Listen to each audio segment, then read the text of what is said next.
Welcome, everybody, to our event, How to Love Your Divorce, a holistic guide to ending your marriage. I'm Amy Polacco. I'm a divorce and life coach.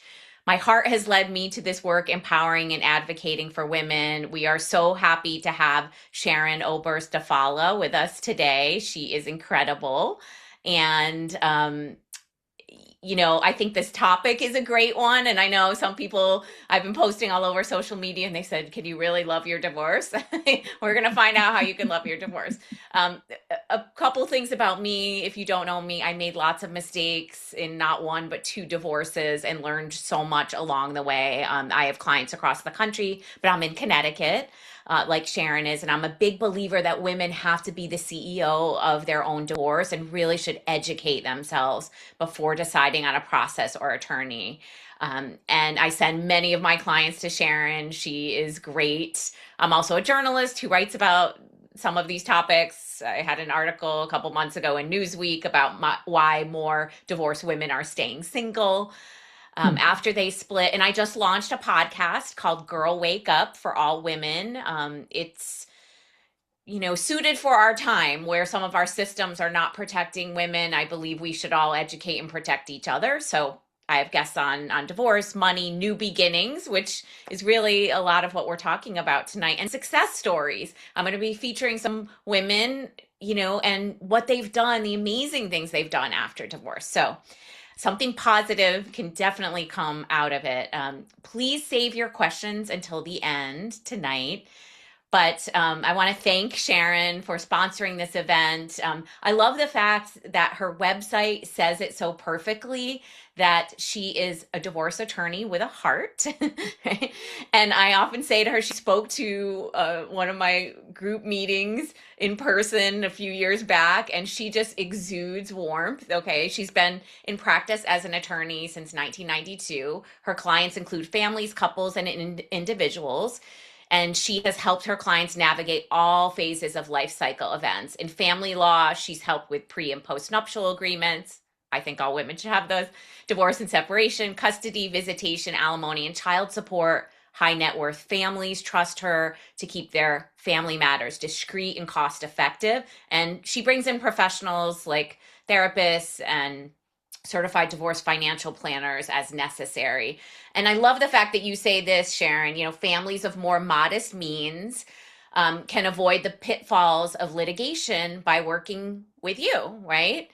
And, Absolutely. where's my book? I'm looking here. Many of you know I co authored this book, Framed, about some of the nightmare stories in family court. Avoid this at all costs and go to Sharon instead.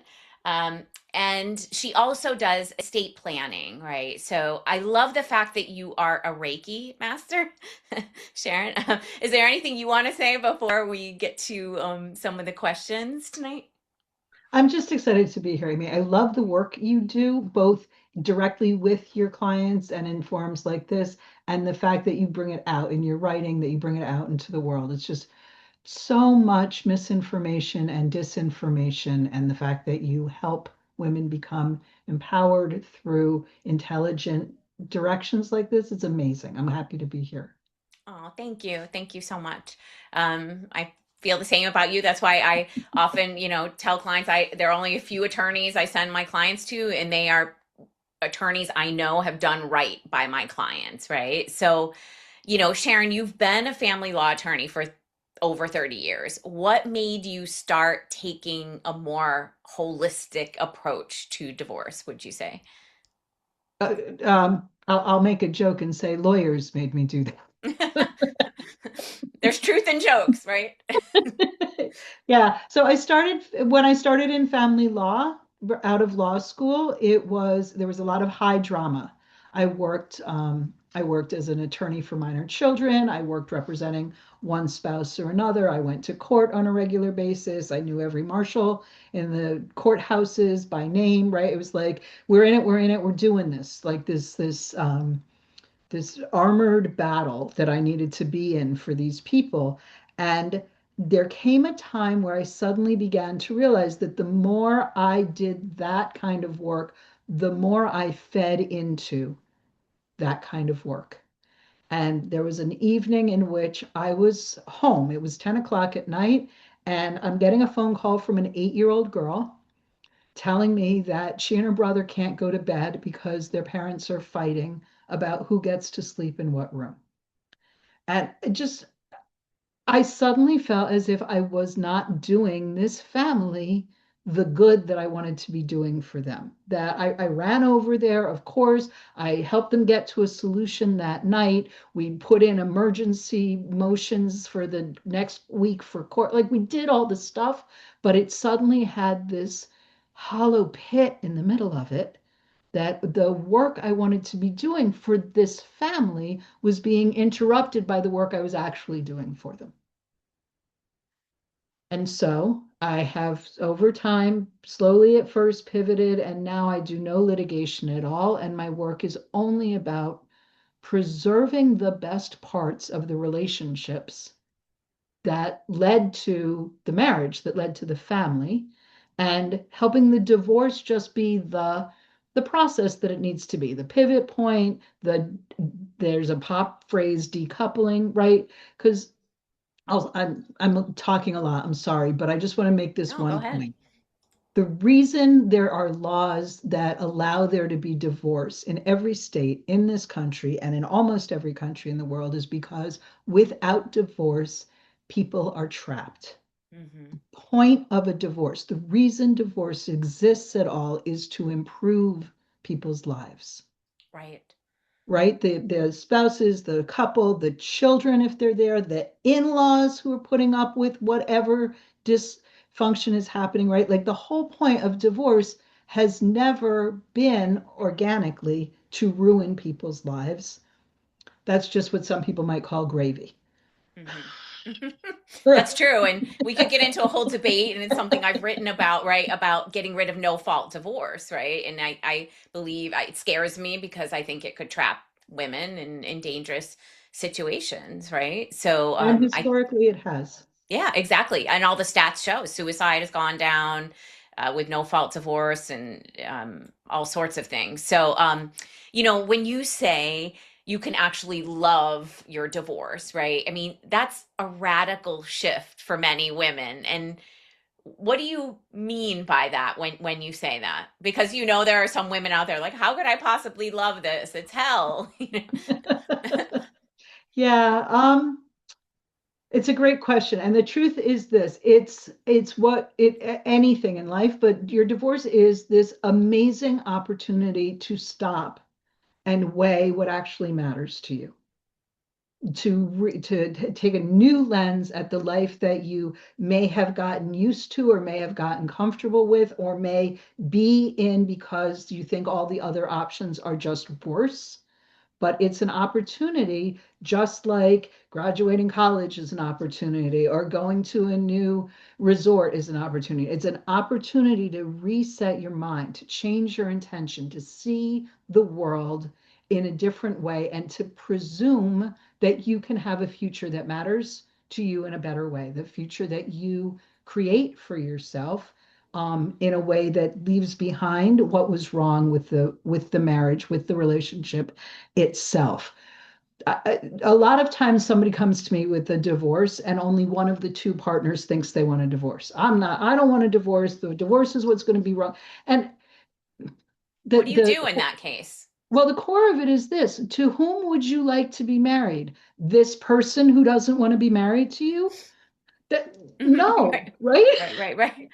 Right.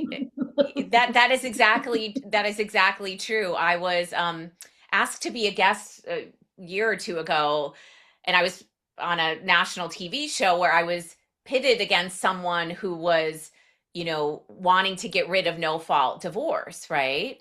And so I was saying the same thing, right? So she had divorced her husband, or her husband wanted a divorce from her, right? And she didn't want a divorce. And I just thought it was so odd because who would want to trap someone in a marriage with them who doesn't really want to be there, right? It's so sad. Some of the fact patterns I've seen in which he asked for a divorce 10 years ago.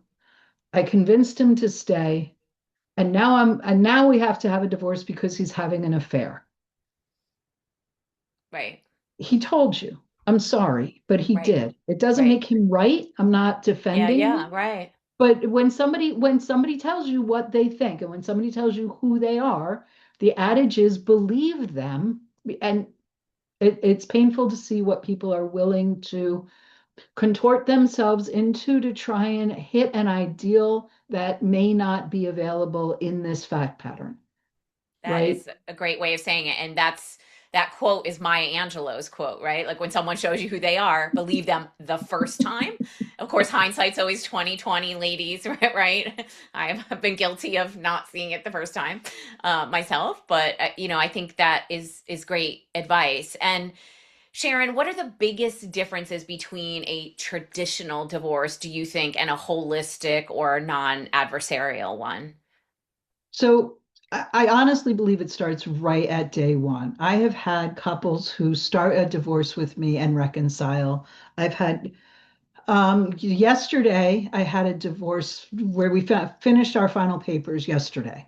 And when they first came to me, they couldn't be in the same room with each other. And when they spoke about each other, they were so angry, each of them like vibrated. When we finished yesterday, the three of us had a group hug. The two of them are going to go visit their daughter at college together. Wow. And part of why that is, in my opinion, is because I refused to ever say something bad about the other one. No Hmm. matter what they brought into my office, no matter as legitimate as their anger and concern and fears all are, that's that's this person's anger and fear. It's not because of, it's not outside of her or him, both conversations. And it leaves the door open for them to appreciate what's good. They were flirting with each other. Like it was just sweet, right? And they have a daughter together. They're going to wind up in rooms together for the rest of their lives. And for them to be able to just be pleasant with each other, they don't have to date, they don't have to reconcile. So I always try to keep that door open. Early on, I had a case, early on in my mediation, I had a case, college sweethearts. Hmm. Now their kids are in college and the two of them are divorcing. And every time I met with the husband, we stayed on track. We talked about business. And every time the wife came in, she wanted to tell me not only what's wrong with him in the past 5 years, what went wrong in the marriage, but what mistakes he made in college. Right? Like she's Hmm. angry. And I get Hmm. that. So at some point, I just kind of mentioned, I said, it's funny. He has never said one unkind thing about you to me. Hmm. It changed the tenor of the work, right? Like all of a sudden it wasn't about are we trying to make things blow up or we whose fault, all that stuff. It was more like, oh, right, we're gonna be each other's friend. We've been each other's friend 40 years. We're gonna be each other's friends.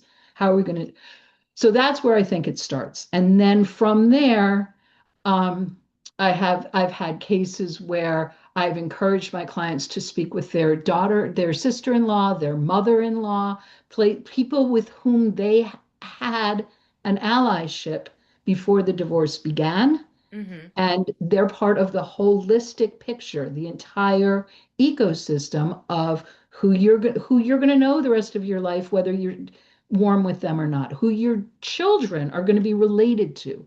So it brings in the entire idea of it's still your ecosystem. We're just changing up some of the what the titles are, what the players mean to each other. I don't see where that's the same as a standard divorce, like from beginning to end. Right. And obviously, I think everyone would pretty much agree, right, that this is a better option. This is better for the people involved. This saves money. This makes it go faster, it's more efficient. It's better for the children, most importantly, like that heart-wrenching case you talked about of that child calling you.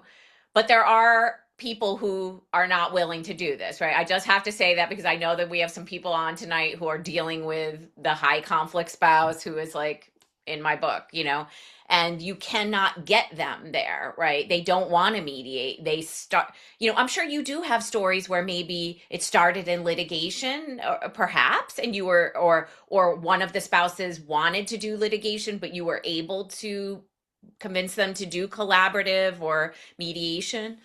And will you explain what collaborative is? Because I think most people know what mediation is.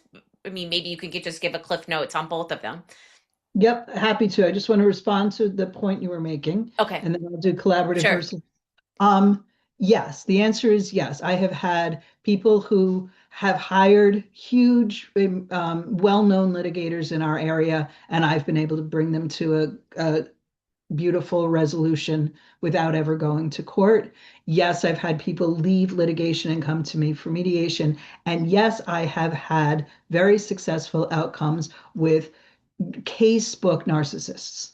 Hmm. Absolute, like angry, rough people to be around. Not 100% of the time, though. There are cases where Right. all they really want to do is fight, and Yeah. it's hard to convince one party to not engage Yes. necessarily. Yeah. Yeah. So collaborative versus mediation. Mediation tends to be either two parties and one mediator, or two parties with their attorneys and one mediator.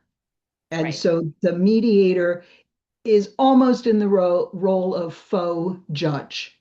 So I'll help negotiate. I won't, the mediator stays neutral, takes neither side, and helps both parties reach a resolution that might not be what a judge would have ordered, but works within the law and within the rules and for this particular family. There's a lot of creativity, room for creativity in mediation, Hmm.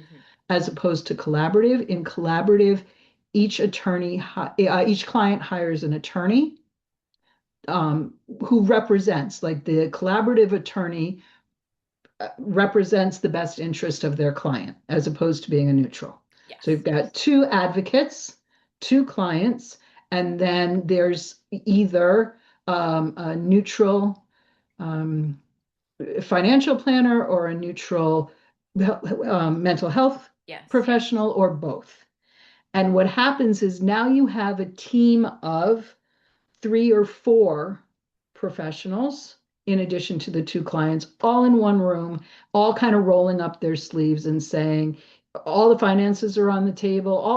A lot of it is very similar to mediation in that we're all trying to get to a conclusion together. It's just the difference is that in collaborative, there are advocates on both sides.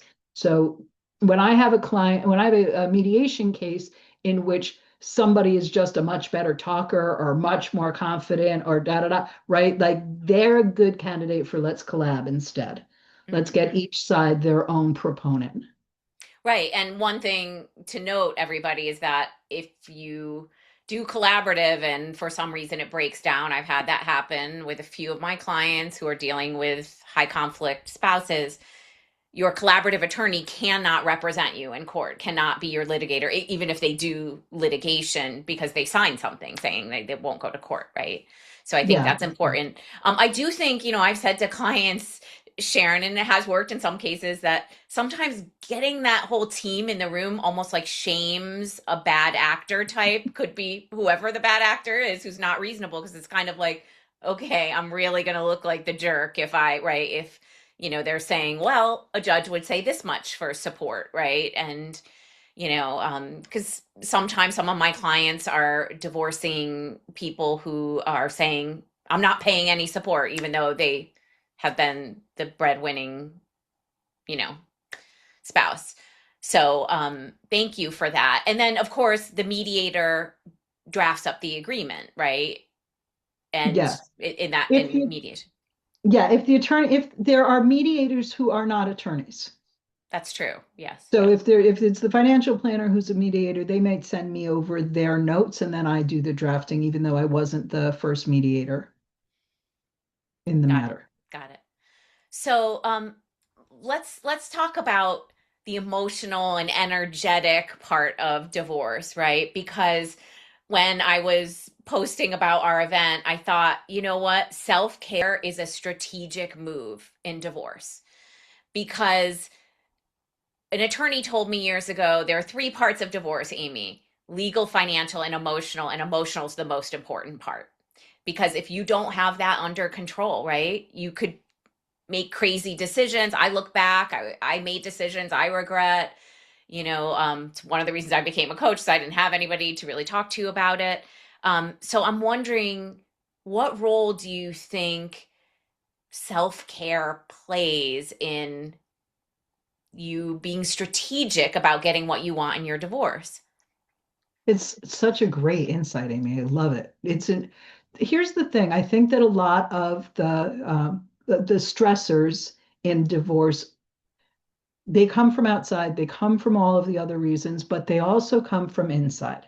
If we're beating ourselves up, if we're scared of every breath we take, if we put ourselves into kind of that fight or flight or freeze panic headset, we're definitely making wrong decisions or shouting things we wish we didn't say or running out of a room that we really need to be in to hear what's going to be said. Right. So I totally agree with you. The more we can bring in centering ourselves and taking care of ourselves and preparing ourselves and staying calm, it changes the whole energy of what you're able to do. And let the other person be the one who overreacts. Right. Right? Like if there has to be drama in the room, let it not be me. Exactly. Hey, I think that's a great plan, Sharon. So, how do you bring some of this into your holistic divorce practice, do you think? So, as you know, and as I'm very proud, frankly, I finished my Reiki mastership certification. But even before I got to that level, and Reiki is a practice in understanding that there is a universal positive life force that we are all available to tap into. It's just out there, and you can believe that it's strong, you can believe that but there's absolutely a force to all life. And sometimes when things are hot in a mediation room, I need do nothing more than focus on my breath and bring the energy back down into a calmer space in the room, and people change how they're talking to each other. Now, we can say it's because I hit the invisible pause button. We can say because there actually is some kind of universal energy helping heal. Whatever it is, what I know is this. Every time I start by stilling my breath, and remembering that the room is part of the whole world and that this moment is just one moment, it helps the room. So just, it's small, but it's huge Mm-hmm. in how it can change. And I ask my clients, the ones who want to practice breathing exercises, to practice visualizing in advance what room they're going to be in and how they're going to be in that room. And it really helps keep people's perspective on the fact that this is a moment. It's a challenging moment. It's a scary moment. It's the edge of a cliff kind of moment, but it actually is not life and death. Mm-hmm. And anything we say in this room, in this negotiation, until both parties agree to it, until both parties sign it and a judge has approved it, it isn't even true. It's just a thought. It's just a sentence. It's okay, right? That's great. That takes the pressure off, right? I mean, I'm wondering, Sharon, what do you think are the biggest emotional triggers for women in particular? I mean, fear is so powerful, right? As a divorce coach, I meet with women who deep down know they want a divorce. There are egregious things that have happened, perhaps, but they're scared. They're so scared that they are going to be that proverbial woman eating cat food, living out of a cardboard box that, this image conjured up in their mind. What do you encounter? Definitely fear, definitely. Um, there's a lot of times that the anger is about what I think I was promised, what I thought I was going to get, what Mm, I expected to see from women. From men, the anger and I hate to generalize, but it's weird when men think that they are going to be financially is when they tend to get the most angry. I think women tend to get angry or scared about the emotional component of the three. People are going to think less of me. What is my mother going to say? How am I going to show up at these events now? Right? That, like, who am I without this title? Hmm. And the men tend to like be calm and strong and da da da da da. And I've seen men break into tears when it came down to, this is how much you're going to have to pay, or this is how much the little amount of alimony you man are going to be actually receiving, which it's terrible. That does not surprise me one bit, Sharon, from the stories I hear, right? And there's a saying, Eva Gabor said it, you never know a man until you divorce him, right? And so I think I've never heard that. I say to clients, you never know a man until you start talking about money and how much he's going to have to pay you. And, I don't know if it's something we're seeing in our society today, but I am seeing more than ever men in these situations who are showing up and saying, I'm not paying any alimony, like just, declaring it as if they can decide that when they've been married for 25 years and she gave up her career and he's climbed the corporate ladder because she's taken care of 4 children. And, I'm wondering, I'm sure you must encounter this as you're saying, how do you handle the man who's freaking out about paying? Well, it's so nice that there are laws in place that I don't have to have an opinion at all. All I have to do is talk about why the statutes say what they do, Right. right? I understand why you don't want to. I completely understand why you feel that wouldn't be fair to you. I'm sure it's very upsetting to you. Here's how the statutes became what they say. Here's why a judge will incorporate the statutes. And I frequently have encouraged people to go talk to a litigator and come back to me if I'm lying, if I'm right, right? So Hmm. but that's the truth is everybody thinks they're going to have to do something terrible. The law isn't going to make anybody eat cat food. It's not going to make anybody live, right? And it's not going to make anybody stay married to somebody who's wrong for them. Hmm. There's statutes in place. There are decades of judges' decisions in place. And it all trends towards more and more reasonable. Hmm. I'm curious because a litigator told me over the past year, a few actually, have said that alimony is not what it used to be, that courts and judges are expecting women to go back to work sooner, to earn more. Lifetime alimony is a thing of the past. And I'm wondering, is that obviously trickling down to mediated and collaborative settlements as well? Yeah. So yes, the trend in terms of spousal support has gotten away from looking for somebody who's been out of the workforce for 10 years to stay out of the workforce, right? And sidebar, I don't think it's healthy for people of Right, either gender to stay out of the workforce when they don't have to. right. Um, but in terms of it working its way into the mediation and collaboration rooms, this is what's part of what's amazing to me is when we step away from positional battering between parties and we look at the overall picture, both sides tend to get more generous than a judge would require. Mm, As soon as interesting. one side starts to see the bigger picture and soften, you see it right because they were each other's person, Hmm. right? They know each other's energies. They know each other's when someone's being difficult for the purpose of being difficult and when they're like hearing the bigger picture and hearing the whole story. And a lot of times all we have to do is have a conversation about why the person is saying what they're saying. I did a great, I'll call it, I'm sorry, but I'll call it a great divorce. And I'll tell you the part of why is because I got so many letters afterwards from the ex-wife telling me how much better their lives are from the Wow. divorce. And it began with he kept thinking that if they sell the marital home, their children will have no stability. And she kept thinking that if they don't sell the marital home and continue to have debt, their children will have no stability. So all they were saying was sell, don't sell. Mm-hmm. And we got to the point where we got to talk about the underlying meaning for each of them, which was only about the same thing. They both wanted the same thing for their children.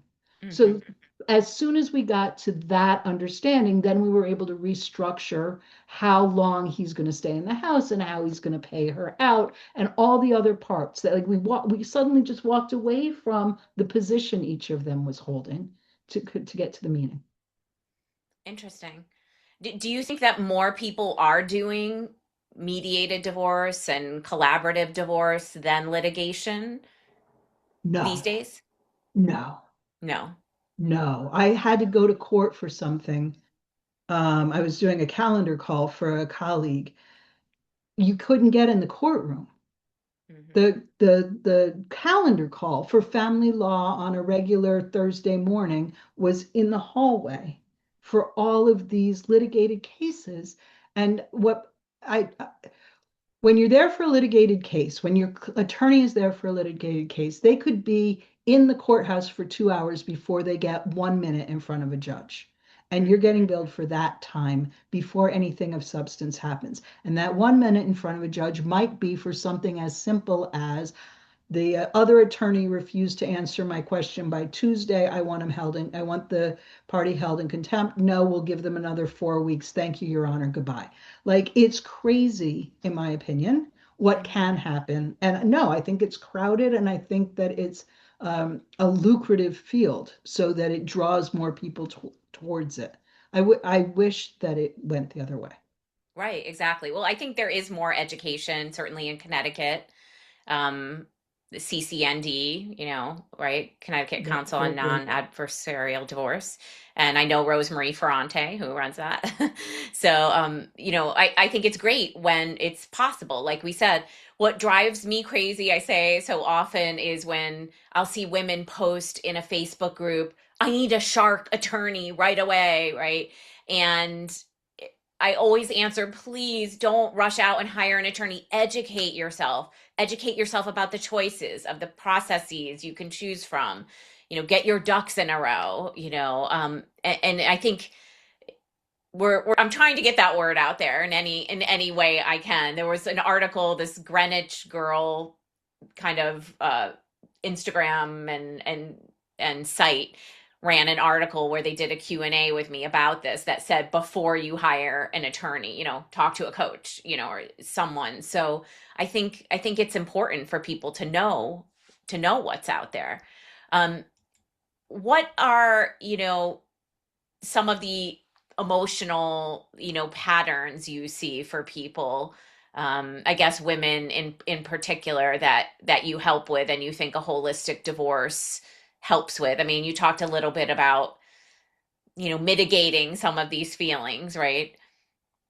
I had an appointment this afternoon with a woman who her divorce was final a little over 2 years ago, and she came back today to work on her estate plan for her children. Hmm. And when I first met her, she had no image of herself outside of the budget she was living under in their married life with those two kids. And we're barely making ends meet in this house with the four of us here together and with both of us working together. Clearly there's no hope for me. If this marriage ends, I can't imagine what will become of me.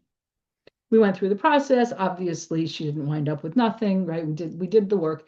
She walked in today. I almost didn't recognize her. She's Wow. so happy. She's living in her own condo. She's one person in a three-bedroom condo. She says, it's too big for me, but I love it. She's working more hours. She lost weight. Her husband, her ex-husband, is getting remarried. I said, how do you feel about that? She said, he's somebody else's problem. That's the quote of the night, right, ladies? And she said, I would never marry again. I got my life back. Mm. It's the same lady, right? It's like, We're seeing some applause here.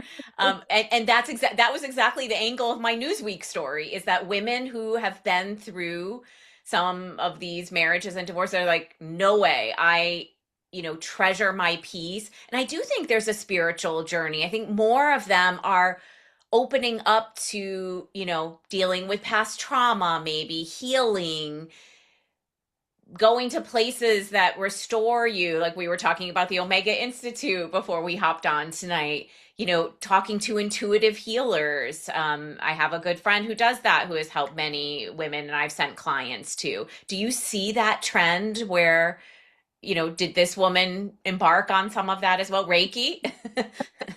I honestly don't know what path she chose after she got out. But yeah, Hmm. no, I totally agree with you. I think that the more people are able to take this huge pivot in their lives and re-examine, who am I? How did I get here? What choices would I do differently if I had this to do over? Guess what? I have this to do over.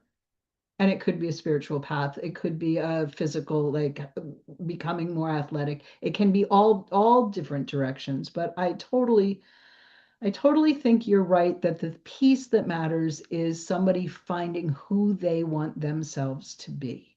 Hmm. And that's the most rewarding journey there is.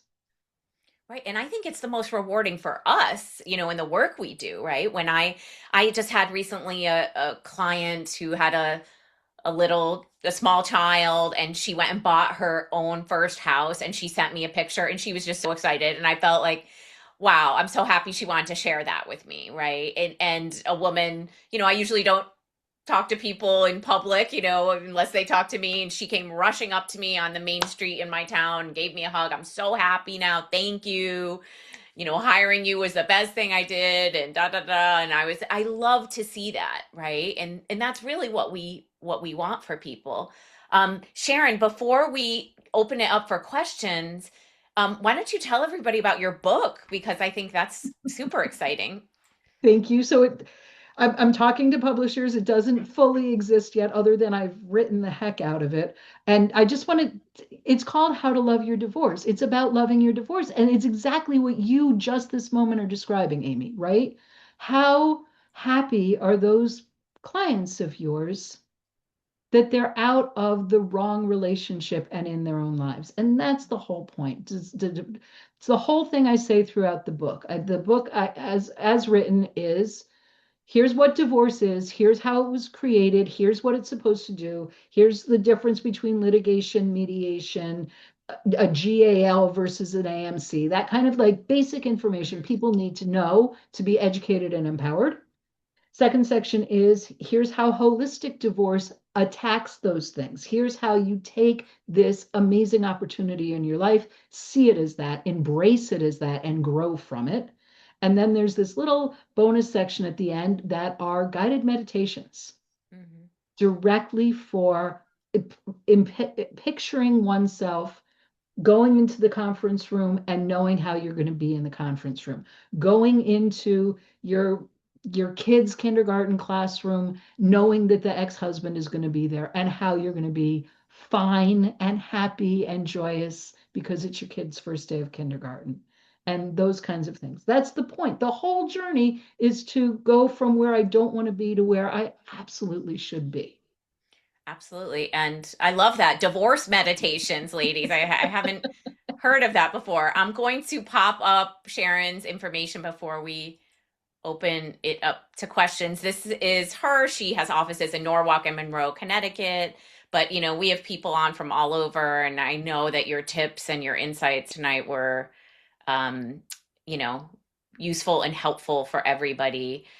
A lot of I am a divorce coach, and I have clients nationally. I do one-on-one coaching, and I have a proactive playbook for divorce that kind of walks women through the process. And I created spreadsheets so you can kind of map out your budget and keep track of all the documents that you're gathering. And I have a full video course called Divorce Decoded that also walks you through the process, because like we're talking about tonight, Sharon, I really thought, wow, there was so much I didn't know, and I wanted to put it all in one place for women. So sometimes I have women who are thinking about leaving, and they'll watch a module of the course like here and there in private, it's like a muscle they're building, right? So then, and I lay out all the, mediation collaborative.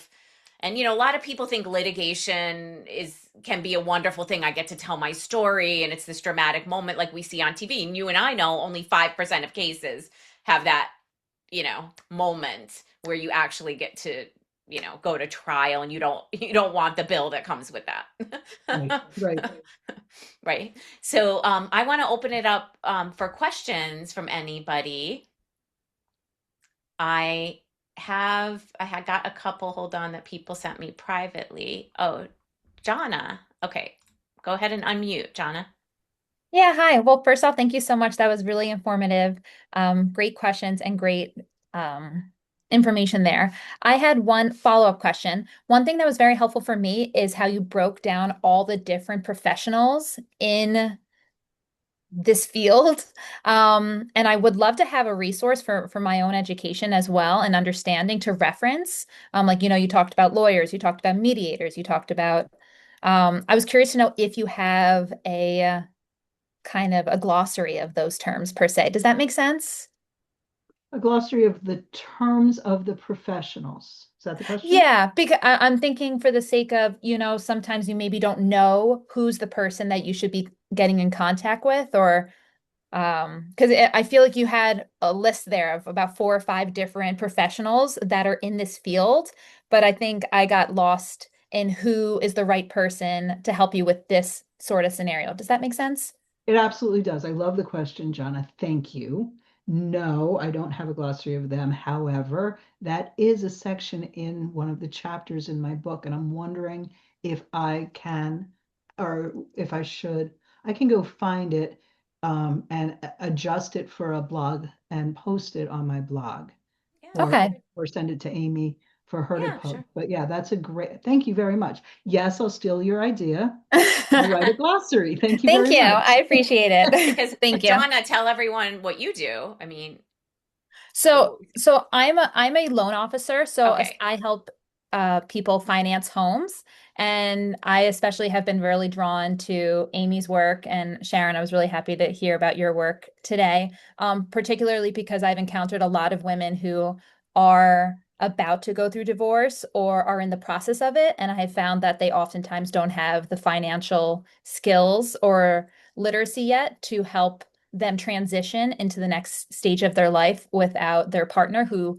at the time primarily was the breadwinner, primarily was handling finances. So this for me has become very something that I'm passionate about, is connecting with women who need that portion of the education, that portion of the process. That's Because excellent. it is very overwhelming. Yeah, yeah, Yeah, I that's think that's great. Thank important. you. Someone's asking which classes do you recommend at Omega? I would say anything, right? Anything is great there. And I think their prices are really reasonable, for like $1,100, and you can stay in a tent, but I'm assuming you want like one of the rooms. You give all different options. It's a full weekend where you get free like meditation and yoga, right, Sharon? Yep, and it's beautiful property and Yes. so inclusive. They also have an option where you pay for whatever workshop you're going to and go stay wherever you want to Right. stay. And the Rhinebeck town right nearby is also beautiful and a fun place to pop in and Yes. out of. It's Absolutely. gorgeous Um, up there. and the next question, we kind of have two similar, tips on self-care, my anxieties to the roof in court. And someone else is saying, what do you recommend when it's difficult to remember to center yourself when the drama in divorce comes up with a narcissistic ex? And sometimes these types are trying to poke you. They want you to lose your cool, right, Sharon? Oh, 100%. That's their payoff, Mm-hmm. right? And sometimes I feel like just knowing that makes it easier to stay calm, right? If what they're looking for is my misery, look at all my joy. Mm-hmm. It's a good motivator. It can be a good motivator if you see it that way. Sometimes what I recommend people do is if they have a mantra in advance or they have an idea in advance of what the thing is that centers them. So one example I use is the word boots. If you know once you're done with this divorce, the first thing you're doing is going on a great hiking vacation with your friends, you start thinking about the boots you're going to wear, right? And when you walk into the courtroom, the conference room, wherever it is, the first thing you do is you sit down and in that moment, you write the word boots on a piece of paper. You don't bring the word already written with you. As soon as you're in the room, you put it down, you hold it in your hand. And there it is, reminding you this is a moment. This is a thing that's happening around me. It's not my life. Mhm. I think that's great advice. And I tell clients often, if you have to write a mantra in your phone in the notes, like, or it's a song you listen to, I think it's really important because, you often want to say to yourself, like, this is just a moment, or, if that's the case, may win this battle, but, I'm winning the war. I'm not saying it's a war. I'm just saying, sometimes it seems like the fight over him picking the kids up an hour early is everything at that moment. But when you are able to kind of smile to yourself, like, I'm not engaging, right? I'm not going for this bait. A lot of times it can be bait. And I think that's really important. Christine says, I second that question. The communication is constant. Every time my phone dings, it's a mini anxiety attack, right? And I think there are boundaries you can put in place, right? Look, when your ex has the children, we're all a little bit on it, you want to make sure you're not silencing your phone, but there are other times that I think you can definitely have boundaries using our family wizard, right? Not Yep. reading emails at another time if it's not child related and emergency, right? Would you agree, Sharon? 100%. I was going to mention our family wizard in response to that. And also, again, it's the payoff. Imagine how easy it is if I feel like pushing your buttons and knowing you're going to have a crappy day by me just hitting send. What's going to stop me from doing it all the time? Right? Like, don't feed it, don't pay it, don't, in my opinion. But Amy's absolutely correct. There are times where the truth is we have to listen to this person because our child or something at almost equally as important is on the line. Yes. But the thing about the like getting into the fight, the nitty gritty, especially the example you use of the 1 hour pickup, guess what? 2 days from now, 2 months after the divorce is over, he's not going to want that extra hour anyway because it's interfering with his own narcissistic agenda. Let it go. I It's don't so know. funny you say I'm that, just right? guessing. Yeah, it's experience, right? Because I have many women who are devastated at 50-50 custody, perhaps. And in Connecticut, we're a state that, kind of favors that. And I often say, listen, a lot of times it's going to end up where, he's calling you, he wants to go somewhere with a girlfriend. Can you take the kids? Yes, you're always going to want your kids more. And it over time, right? You'll see what happens, right? So often. Um, I had a question somebody sent me privately. Any tips on how to convince a narcissist who has started litigation to then do like collaborative or mediation? I often say, if my client is in that situation and then these guys care so much about money, like, look, let's save money, right? Yep, it's a great one. The other one is how smart they are, right? Like just what do you think is the right thing to do? Who cares? Play the role, right? Yeah, We're right. It's almost done playing that role. What do you think is the right thing to do? How much should I spend on litigation? Right? Just who cares? mhm. And one of my favorites is this literal billionaire, multi-billionaire, and I wound up being the two who negotiated with his lawyer in the room, with my client in the room, but he wanted to take me on because he's so important. He's so impressive. And not only did she get everything beyond everything she and I had talked about she wanted, my favorite was he now pays for her to have a personal assistant for the rest of her life because his personal assistant who they shared is who his next wedding is going to be with. So so we were Wow. And we're just talking, we're just having a conversation. How would you handle it if it was your situation, right? Like Hmm. Hmm. narcissists love thinking they're the smartest person in the room. All you have to do is let them, Hmm. in my opinion. Yeah, I agree. And sometimes they have to feel like they won, right? Like I'll tell clients, you can pretend you want the grill or the fancy boat or whatever when you really don't, and then, concede it, right? In the negotiations, because they always have to feel like, I often tell clients in litigation that, you know, a lump sum is a great thing because then you're not reliant on that person who wants control over you, you know, being the puppeteer all the time. Someone saying, thank you so much for hosting, Sharon. Thank you for the insight. As I'm having conversations with women who are going through divorce, and I explain the importance of a more holistic divorce and having a divorce coach, what's an example or two of the repercussions of emotional impulsivity? I ask this because it's one thing to say it happens, but real world examples are always more impactful. That's true. That's a good question. Do you want to go first, Sharon? Or Sure, it's what we always see, right? You see them shut down. You see them stop engaging. So if we'll use the 1 hour pickup time as a good example. If you're too upset over the 1 hour, you're not going to hear him saying, because I want to do their homework, right? You're going to miss the point. And then all we have left is the fight itself. And if you are able to just stay with it, stay calm with it, then you get to move past it. Oh, you want to do their homework with them? Fine. That means you also have to do their dinner and have their backpacks ready, because that's what I would be doing with that hour. Right? Like Mhm, no puzzle is ever solved, I don't think, through emotion, mhm. through heightened emotion.